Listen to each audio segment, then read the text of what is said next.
I'm delighted to be joined by an MP who's made a real name for herself in the 4 years since being elected to Parliament. For most people, the 2019 general election in the north of England was associated with the huge influx of Conservative MPs in areas which used to be Labour strongholds, places like Wakefield, Bishop Auckland and Leigh.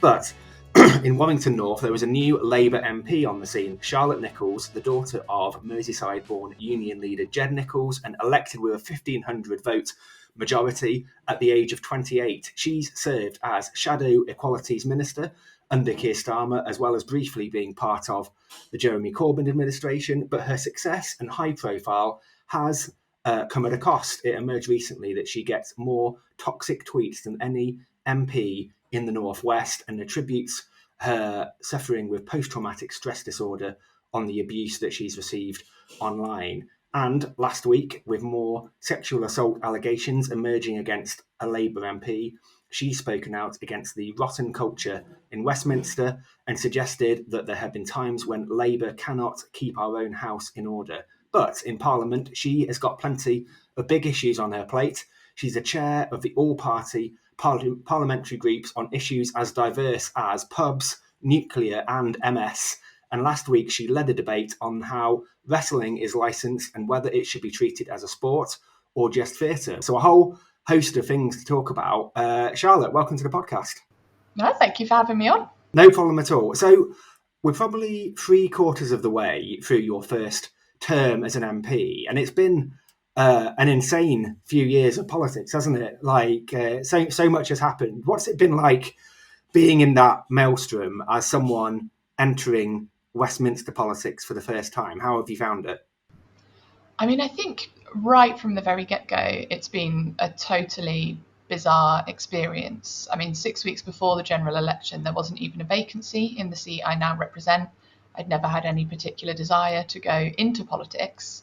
It was a friend who actually encouraged me and said when the vacancy came up that they thought it'd be something I'd be good at. And I thought about it for a little bit.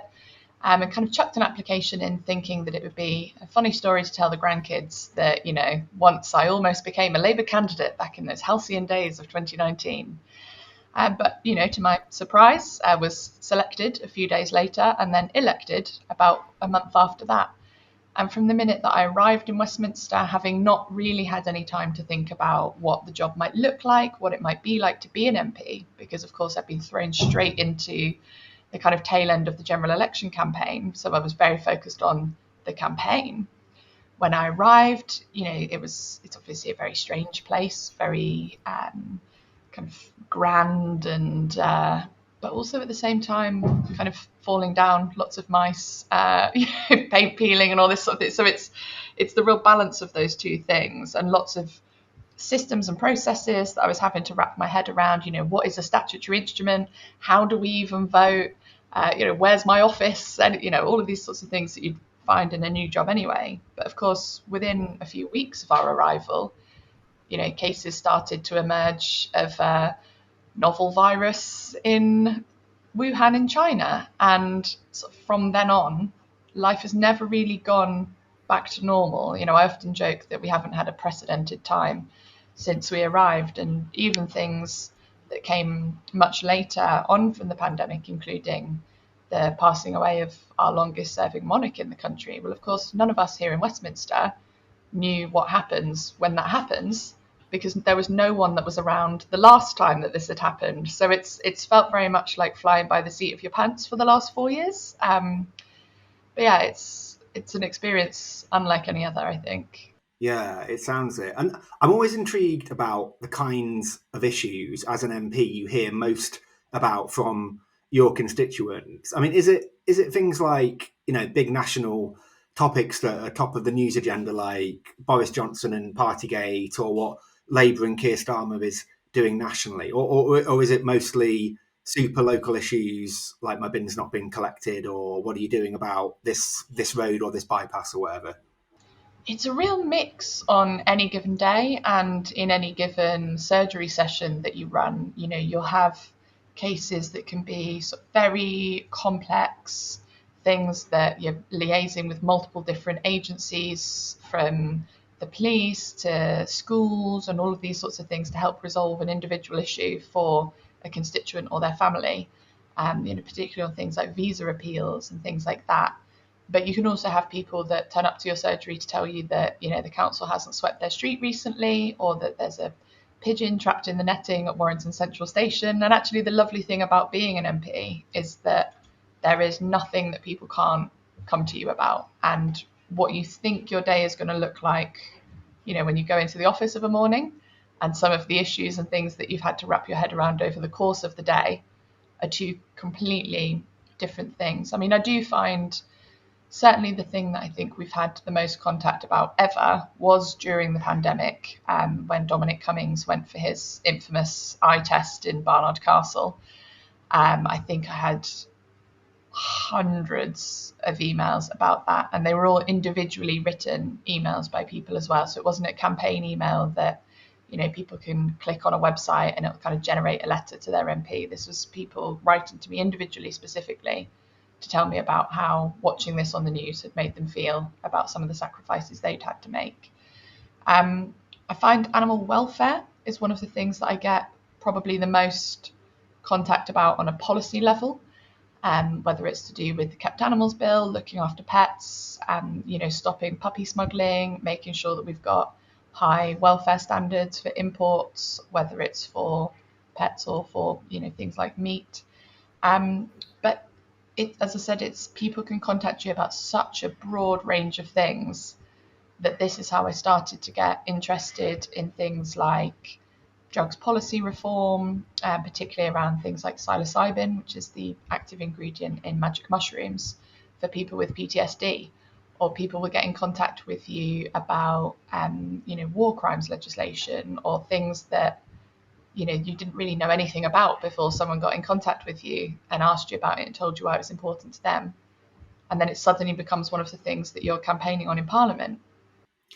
I was going to ask you about psilocybin, because obviously I'm guessing at least part of the reason you're interested in that is links in with one of the more difficult aspects of being an MP. Now, the listeners won't have heard this, but the BBC analysed millions of tweets aimed at MPs over a 6-week period, and they found that 130,000 could be classed as toxic, and you personally received 11,000 messages in that period, 8.3% of which were found to be toxic, which is the fifth highest in the whole country. And I think you said online, you said that some of those online messages had spilled over into potential threats of violence. And you said, I didn't have PTSD when I was elected, and that's the reason I now have to live with it. I mean, I think personally myself, I would really struggle to cope with such an onslaught of hostility, either online or in person. I mean, how do you manage that on a day-to-day basis? Yeah, I mean, the online stuff in many ways is a lot easier because, you can turn your notifications off, and you can, choose to not read your emails for the afternoon and things, and, take a bit of a break away from it. But as I sort of tried to get across in the interview that I'd done with the BBC, it's less so about what's said online per se, and more about the spillover effect into what that means in real life. And certainly, in terms of my PTSD, that came about as a result of a violent assault, that I almost don't think would have happened if I, one, wasn't an MP at all, but two, there wasn't this feeling that, MPs aren't, people and humans, and that, don't have the rights to sort of safety and freedom and things as any other citizen deserves to have, that, somehow we're kind of asking for it. And, there are times that it is difficult. I think the worst ones for me, because after a few years in the job, you do kind of develop a bit of a rhino skin on this stuff. And there's even ones that come in where they're obviously trying to be offensive, and I'm finding them quite amusing, which is not obviously what they were hoping to get across. But it's things where people involve, your family or your friends and things like that. It does actually change the way that you use things online. So, I very rarely now, even if it's a photo of me with one of my friends, I very rarely tag that friend in it if it's a picture that I've put on Instagram, because I don't want people then going and sending my friend abuse for having been with me. And it's those sorts of things that, I shouldn't have to worry about what I put online, particularly for stuff that isn't even political, that might invite some sort of level of, abuse or worse, threats of violence or actual violence towards some of the people around me. Because, of course, I've chosen this job. These things shouldn't come with the job, but, at the moment it does. But certainly they haven't chosen this, and it's not fair that they get kind of implicated as well. Yeah. And talking about PTSD, I mean, is it, for people who don't know that much about it, I mean, is it something that sort of is constantly there in the background, or does it sort of flare up sometimes and then other times it's sort of you can kind of live with it? How does it manifest itself? Yeah, it kind of waxes and wanes, and there are times where it's more similar to something like depression, where it's that feeling that getting out of bed and going about your day is just sort of too difficult, and it feels like climbing Everest to get out of bed, get a shower, and leave the house in the morning. There are times where it's almost like having a lot of your emotions far too close to the surface. So if you feel a little bit angry about something, you're and if you're feeling a little bit sad about something, you're hysterically crying, and it's kind of it kind of heightens everything. But the bit that makes it most difficult to live with is effectively when you get triggered. And I find that word is kind of overused quite a lot on the internet now to refer to things that aren't PTSD. But if you have PTSD and there's something that triggers you, the results can be catastrophic. I mean, I've had times where it's been effectively a kind of 6-hour long blackout. I've lost that time completely. I'll have been sat in a meeting and it's like I've just completely checked out and I'm just not there anymore. Because it's a defense mechanism almost that your body does to keep you safe. It's when these real feelings of kind of anxiety or dread become so acute that your instinct, if you see, a train coming or what have you, is to put yourself in front of it to make it stop, because it's so present, and so that in the moment that feels like the rational thing, even though, you're not suicidal, and of course you would never want to do something like that. But it makes you feel really not in control of your own life, your own day, your own choices, because of course you can have all of the kind of self-care and therapy and medication and things like that in place in order to be able to manage a condition like PTSD long term, but you kind of can't account for when there's going to be something that sets you off and that triggers you, because you've got to be out existing in the world, and you can't protect yourself from those things necessarily. Yeah, it sounds very, very tough. And there's a drug, as you mentioned, called psilocybin, which is psychedelic, has psychedelic properties. It comes from magic mushrooms, and it appears to have antidepressant and anti-anxiety effects and could help people who have PTSD, but it's currently classed as an illegal controlled drug in this country. You were speaking in a Westminster debate recently and said that there was a moral and economic imperative for the government to review restrictions on psilocybin so that it could potentially be used for medical research more than it is at the moment. I mean, do you feel that's an argument you're likely to win, and why does it matter that we have greater access to this drug? Yeah, I mean, I think in some ways, this decision is somewhat inevitable. I mean, we've already seen Australia having licensed it not just for additional research, but actually for prescribing from next month. We are seeing in the US, there is a decision that's expected to be taken by the FDA next year in 2024. And according to what is in the most recent budget here, at the point at which it becomes legalized in the US, we would automatically be legalizing it here. So my question to the government is, rather than waiting on decisions by foreign governments and their scientists and their researchers to make this decision and then we kind of follow along, if it's something that is looking inevitable, why aren't we proactively making the decision for ourselves about whether or not it's right? And it's interesting one, because there is a lot of research around giving psilocybin as a compound to people as the compound itself. But one of the things that I find particularly fascinating is in I believe it's the 1950s, a guy called Albert Hofmann synthesized LSD for the first time. And it was by accident, and he got a bit of it on his finger and effectively had a massive psychedelic trip on his way home from the lab that day. And so the next day went into the lab to try to work out, why he'd got so high off, this compound.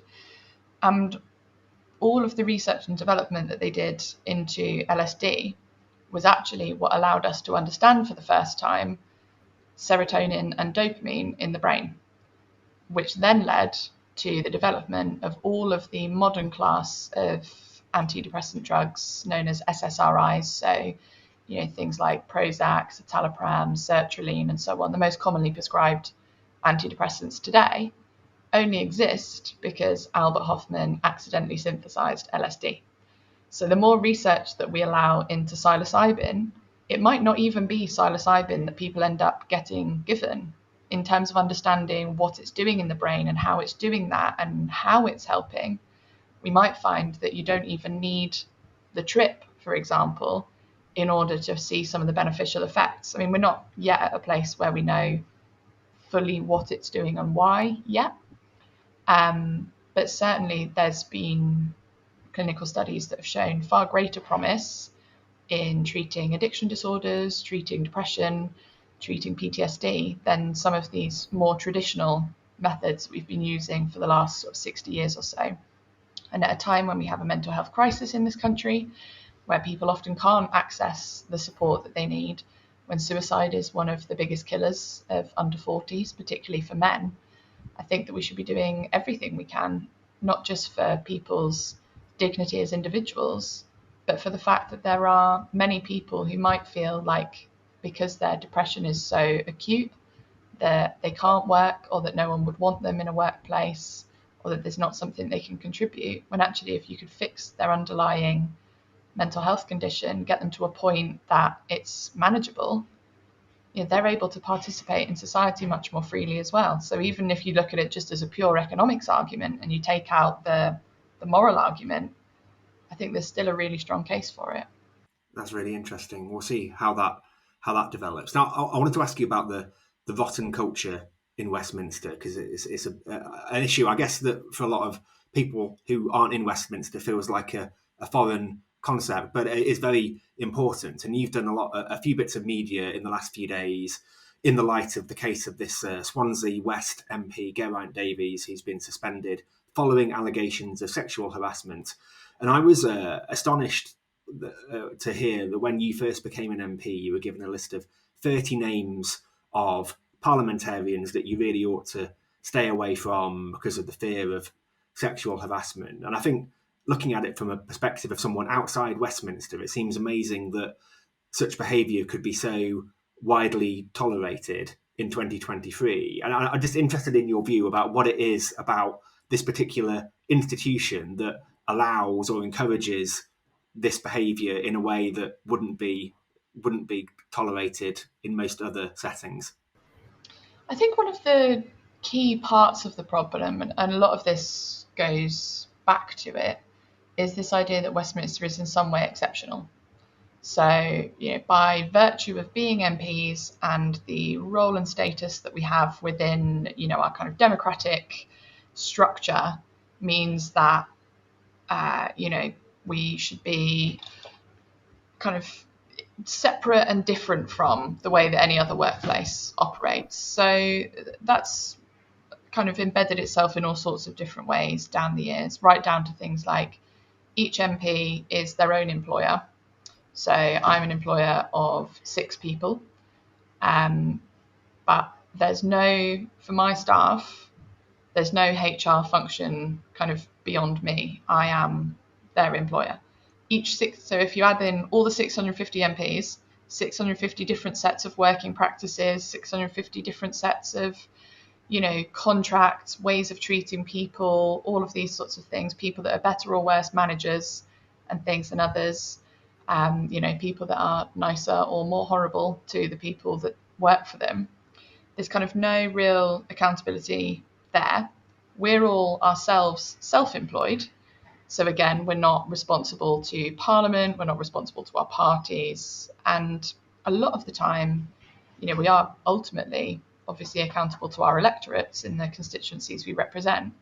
But if your MP is mostly misbehaving when they're down in Westminster and behaves quite well for the other half of the week where they're back home, hypothetically speaking, how are those constituents back in the town that they represent meant to know what they're getting up to for the rest of the week?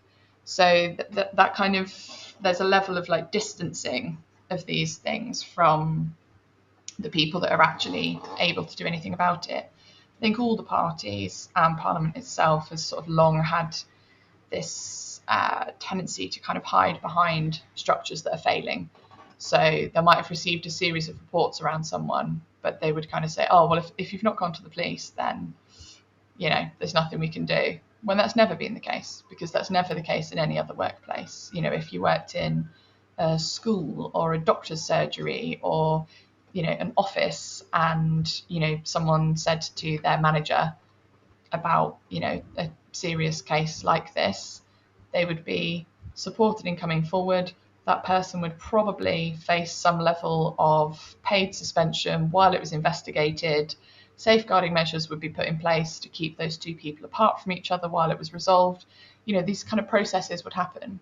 But in Parliament, because of all the, different employers under the same building and everyone trying to say that it's everyone else's responsibility to do something about this issue, it's kind of become no one's to solve. And, we have had movement in recent years with things like bringing in the Independent Complaints and Grievance Scheme, which for the first time established a place that people could go to in Parliament to sort of make complaints.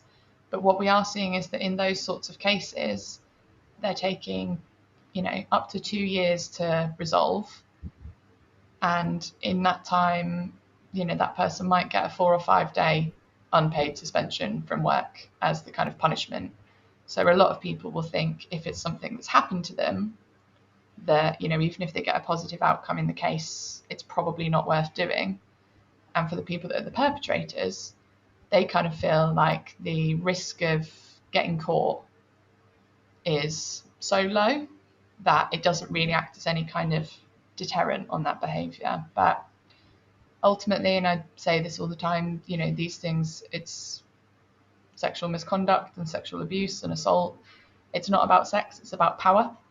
And when you have a building that is effectively the centre of, British power and some of the most powerful people in the country in here, mixed in with some of the people that have the least ability to speak up when something's wrong, unpaid interns, researchers, visitors that come into the building, constituents who are very vulnerable and have got a problem that they need help with. It's almost, there's nothing inevitable about it, but if you don't put any of those checks and balances in place and you allow that culture to fester and continue, then it's something that you are going to see. Obviously, this is an issue that goes across party, but I know you've not been happy with some aspects of the way that Labour has dealt with complaints against its own MPs. And I saw that you have said you might be willing to name a Labour frontbencher who is still in their role, it would appear, despite having a sexual misconduct allegation made against them. I mean, is that still your position, that you're still sort of weighing up whether how well you feel the party is dealing with this, as to whether you might sort of take that issue forward? I mean, action does appear to be being taken in that regard. So at this point, the need to do it isn't as acute as it was, sort of a few weeks ago. But, it goes back to that point that you said about this isn't a party political issue. And I think we have seen a number of really egregious cases from right across politics. It's not something that's limited to one particular political party. But from my point of view as a Labour member since I was 16 years old, as someone who represents the Labour Party, I want to be able to proudly do that. And it's not enough for me to say that, maybe we're not as bad as another party, or maybe we don't have as many cases as them. I don't want us to have any cases, and where they do crop up, I want them to be dealt with properly. I want it to be very clear that we're not contributing to the wider culture in Westminster. And at the moment, I think there's been a bit of a feeling of complacency from the Labour Party that, we are somehow better. And I don't think that we've got anything to be complacent about, frankly.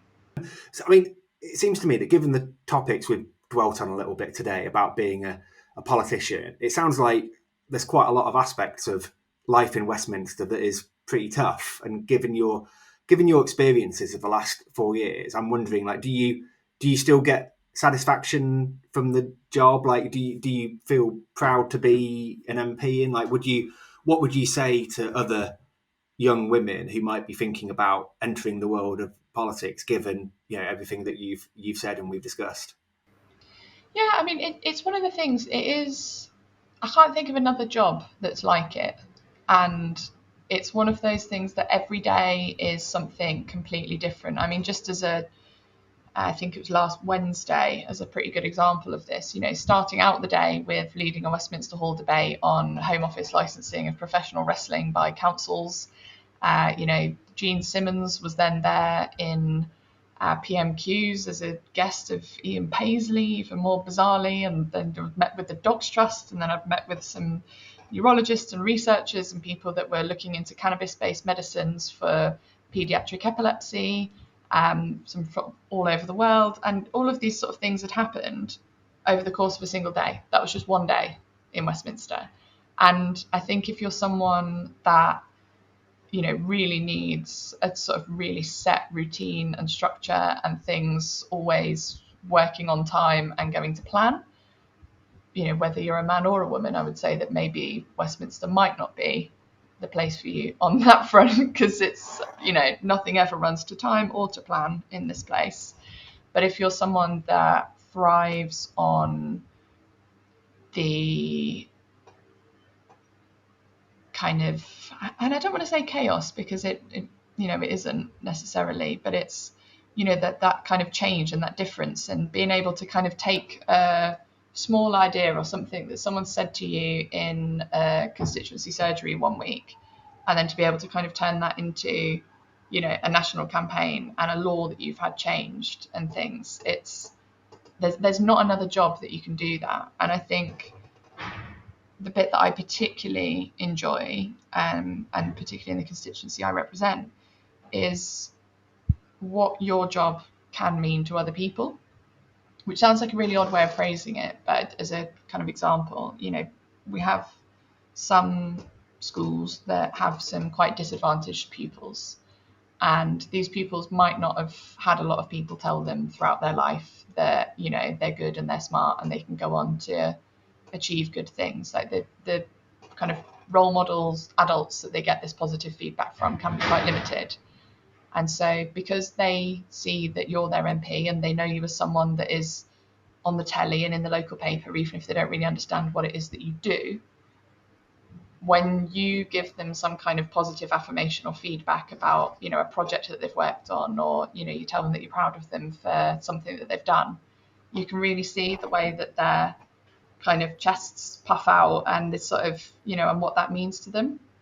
The level of personal satisfaction you get from that, and being able to, I hope kind of demystify the role and have it as something that feels closer to and more connected to the people I represent.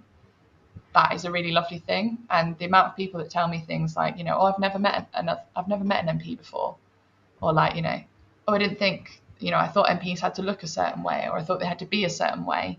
And being able to tell 18-year-olds that, they don't have to have had a certain background to come and do the job. It's about what values you've got, and do you want to help, and these sorts of things. And then some of them saying that actually they think they might go into politics when they're older. It's all that kind of, I want to make it something that isn't some ivory towers down in London, that it's something that means something to people on the street where I represent, and they can kind of see when they've taken things to me what I've then done with them, to be able to follow through. Okay, democracy works, and you can, being engaged in that process has an outcome. That's the bit that I'm really trying to build. Charlotte Nichols, thank you so much for talking to me today.